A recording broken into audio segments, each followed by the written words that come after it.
5 वर्षात 6 महापौर. इचलकरंजीत लोकशाहीची थट टाकी नेत्यांचा नवा खेळ.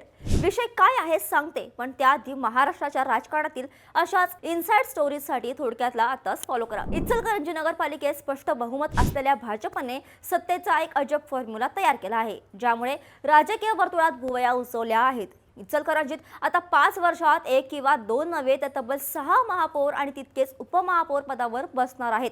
सर्वांना संधी देण्याच्या नावाखाली महापौर पद दरवर्षी बदलण्यात येणार आहे.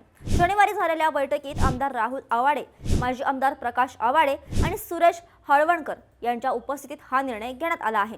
विशेष म्हणजे इचलकरंजीचा हाच फॉर्म्युला आता कोल्हापूर आणि सांगली महापालिकेतही राबवण्याची चिन्ह आहेत. इचलकरंजीत भाजपचे 43 नगरसेवक असल्याने सत्ता त्यांचीच आहे, पण पदांच्या या वाटपाचा फटका शहराच्या विकासाला बसण्याची शक्यता आहे. शहराचा विकास बाजूला ठेवून केवळ राजकीय सोयीसाठी आणि नेत्यांना खुश करण्यासाठी पदांचं हे वाटप करणं तुम्हाला योग्य वाटतं का? तुमचं मत खाली कमेंट्समध्ये नक्की सांगा आणि अशाच महत्त्वाच्या अपडेटसाठी थोडक्यातला फॉलो आणि सबस्क्राईब करायला विसरू नका. बातमी म्हणजे थोडक्यात.